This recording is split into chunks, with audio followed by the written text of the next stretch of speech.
Maybe చెప్పాను కదా, ఇక్కడ ఖతర్లో కానీ, సౌదీలో కానీ, కువైట్లో కానీ, మస్కట్లో కానీ, దుబాయ్లో కానీ, ఎక్కడైనా కానీ, థ్యాంక్ యూ, ఎక్కడ కానీ ఏమంటే మన బ్రదర్స్ అనమాట.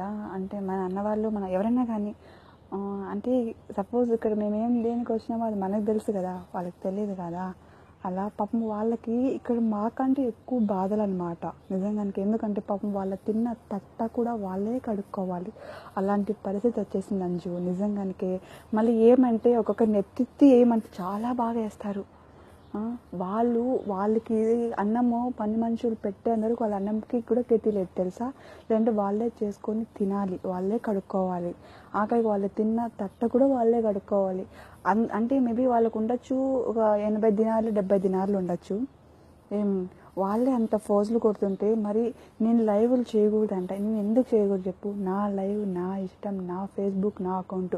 ఎవరైనా కానీ నన్ను టచ్ చేయాలంటే ఫస్ట్ నా పేజ్ని కానీ నా ఫేస్బుక్ని టచ్ చేసి మళ్ళీ నా దగ్గరికి రండి, సరేనా? మీరు వచ్చింది డ్రైవర్ల పనికి, సరేనా? ఏమైనా కార్లు ఏమైనా ఉంటే కార్లు క్లీన్ చేసుకోండి. నా పని గురించి మీరు మాట్లాడద్దండి, సరేనా? నేను ఏం పనికి వచ్చినా, నాకు ఎందుకు వచ్చినా నాకు తెలుసు. బ్రదర్స్, మీకే బ్రదర్స్, సరేనా? మేబీ నా కోసం చాలామంది చాలా చాలా ప్రయత్నం